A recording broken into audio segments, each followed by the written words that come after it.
Well, that was a bonehead move. I cut myself off. Anyway, the point is, speaking in meetings gave me... I noticed that from the gate, I felt fairly comfortable. It didn't bother me at all. I like being able to say my mind in front of more than one, because that way it seemed to clear the air. And when I spoke,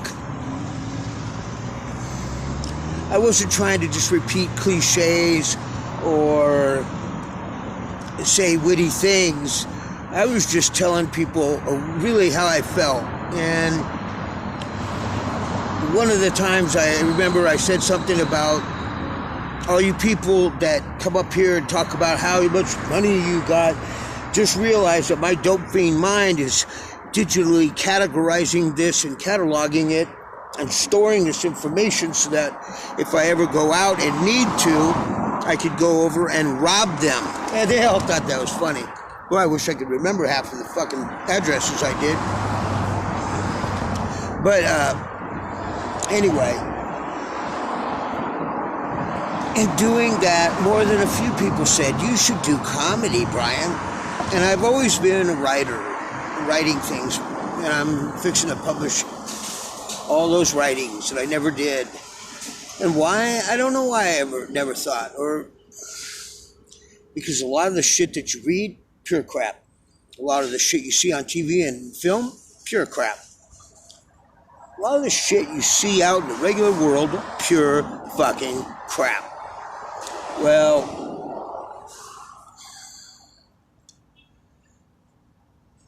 then I was at a meeting towards the end of my meetings, and a comic here in LA said, man, you are funny. You got good delivery. Why don't you go be a comedian? And for some reason, then I guess it stuck home. Tracy had always been telling me this.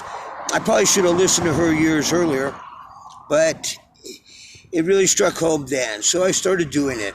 In the first 2 years of comedy, I was sober, funny, but very much the comedy pariah, because being older, being sober, and look at the way I do, this put a lot of regular formulaic comics off.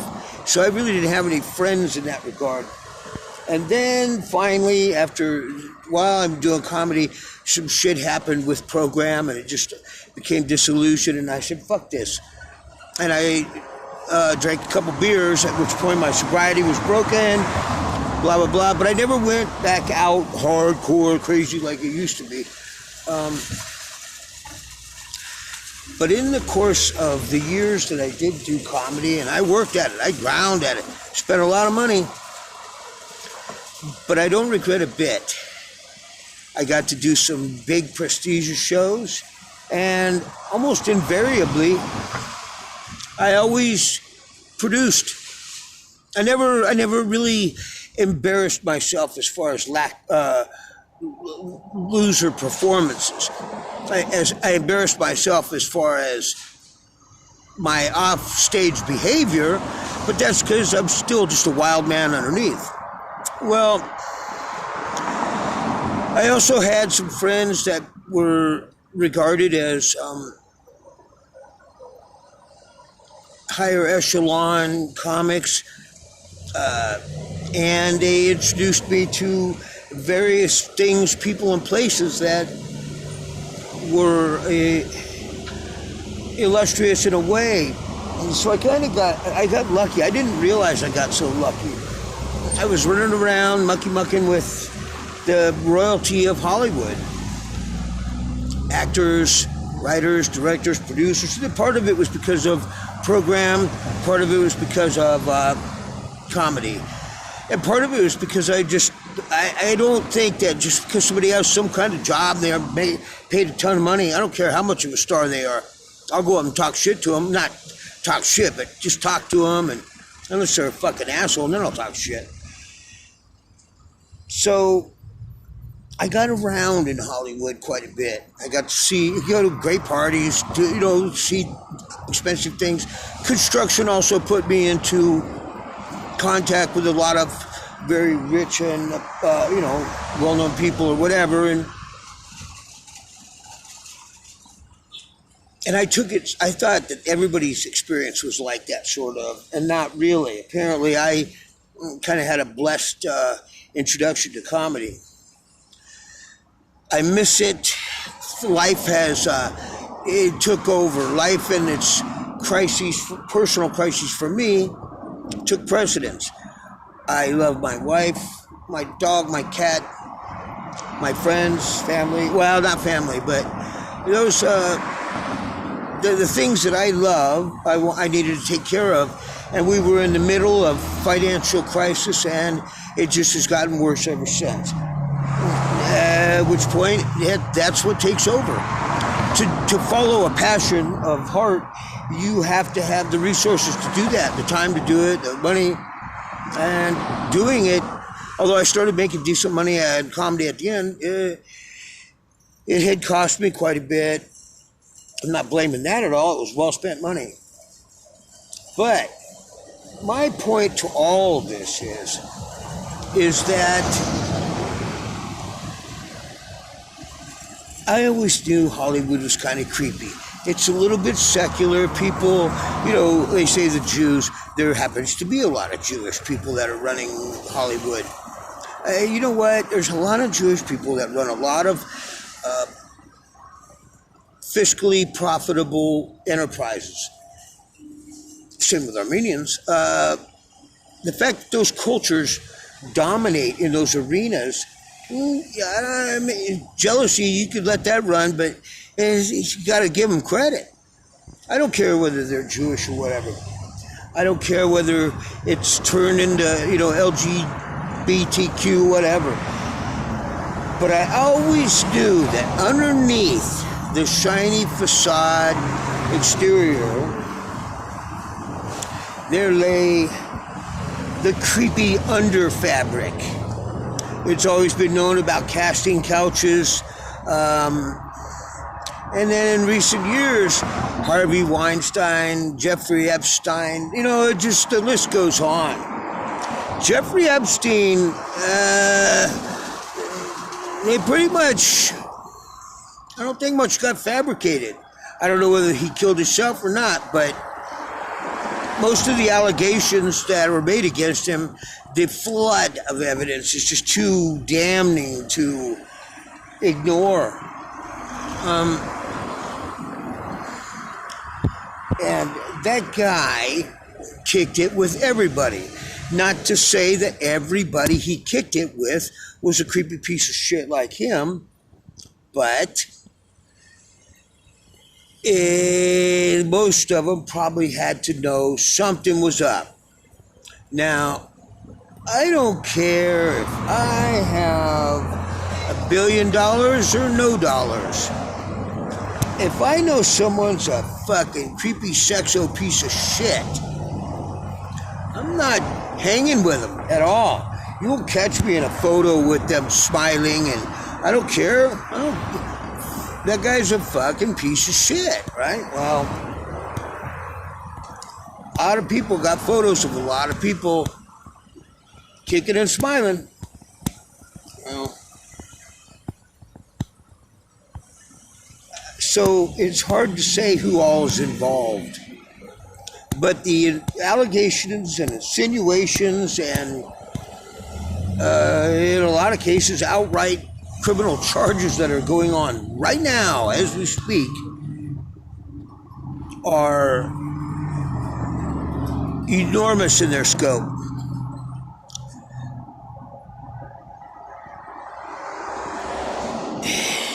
That being said, not only is the mindset of Hollywood suspect, but the whole world.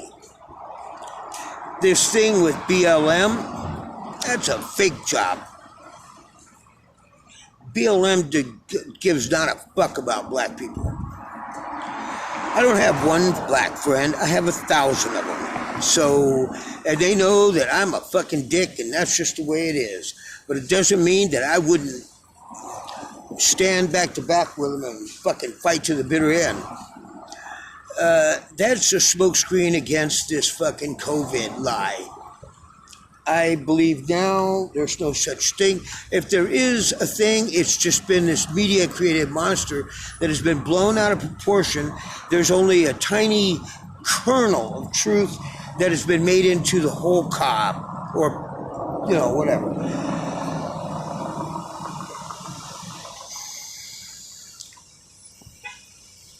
The fact that I thought the majority of the nation and planet were buying into this shit. I think a lot of people are not strong in their convictions and beliefs. I've been blessed by having a strong body most of my life and an even stronger mind and intelligence. So for me, it's obvious and easy to understand. For many other people, it isn't. I was always kind of a nerd, science-based nerd when I was a kid. These are precepts and principles that help me understand the truth about things like molecular biology, which is what we're talking about. So most people, I guess, Zuckerberg and Gates have found that inner primal fear, probably from data collection of likes and pressing what buttons people do, and the unseen atomic level germ seemed probably the worst fear of all, I guess. And they sure hit one, because people are, once you strike fear in somebody, man, you can't hardly get them to come up off that. The thing about the mask wars and everything, the maskers are fucking psycho rabid. I don't know what that's about, but the whole thing kind of has drawn a line in the sand with people about what they're for and what they're against. And there's a lot of people that have just been caught in the middle, but as the tide turns, I find that what I find a rational point of view is starting to take root and take hold. Thank God. Even if the anti-maskers don't win and prove everybody fucking stupid, at least I know I'm not alone. I tell you all that to tell you this. In my personal mind, because of the fact that I've always kind of wondered why a guy with a strong body, strong mind, and a persistent life, how come I couldn't succeed, make money, do all the things that all these people of lesser capability can do? Well, then this happened. And I find that what I would have thought were admirably respectable people that have succeeded, they turn around and do something that I find completely insane, irrational, and stupid. For instance, is in comedy. Part of the reason that I fell in love with comedy is I not only was pretty good at it, but I love laughing. I love being told jokes and telling jokes to people that will laugh. And I always respected that art form as being at least mostly intellectual, because to pull a laugh out of a hostile audience, man, that is definitely an art. You can't, for someone to make, and when you do that, when you make people laugh, when you laugh, you feel better. When you make people laugh, they feel better and I feel better. And it is an amazing feeling. The fact that I could do that, even though I'm great at a ton of other things, that was the only thing that gave me that sense of redemption, of worth. And I always respected the multitude of comics as aspiring towards a higher calling. Oh, thank you, police department. Assholes. And I thought that most comics were probably fairly intelligent. But now, with this thing of mask, no mask, COVID, no COVID, it has drawn these hardcore lines of division, battleground lines, and people just stay entrenched. Instead of being resilient enough to say, oh yeah, you know what, yeah, I did buy it, but now I'm not. And having enough ability to laugh at themselves, the thousands of comics that I know, the way high majority of them are buying into this thing that's just not fucking true. And they are vicious in their words, and it makes me think, oh, wow, I've been duped again. I thought you people were at least half as smart as myself, and now it turns out not even fucking close. And you got the Facebook mask wars. It's just so funny. So in a weird way, the fact that everybody's been proven to be a fucking idiot makes me sort of feel validated. My self-esteem has risen. Because I don't need anybody to like come out and admit fault or prove me right or whatever. I know the truth.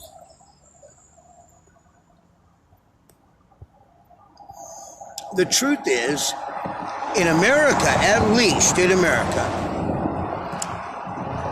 from January to June of 2020, there's been like almost 200,000 less deaths than in the previous 5 years. Why could that be? Well, for one, not only is there no pandemic, but the quarantines and lockdowns and the fear of this thing has kept people from basically self-destructing. Like all the less deaths there are would have been self-inflicted, basically, you know? But it does prove that there's no killer pandemic. There's nobody, you know, come on. The fact that they're carrying it on, they're going through this mission. And I dare say that after November, I think most of the fervor is going to die down. I could be wrong. Because it's taken on a life of its own. But as time has gone on and no one's seeing the fucking corpses pile up, I think even the most resistant to reality are copping to it. So, yeah, basically the creepies in Hollywood have made me feel better about myself, because I'm not one of them.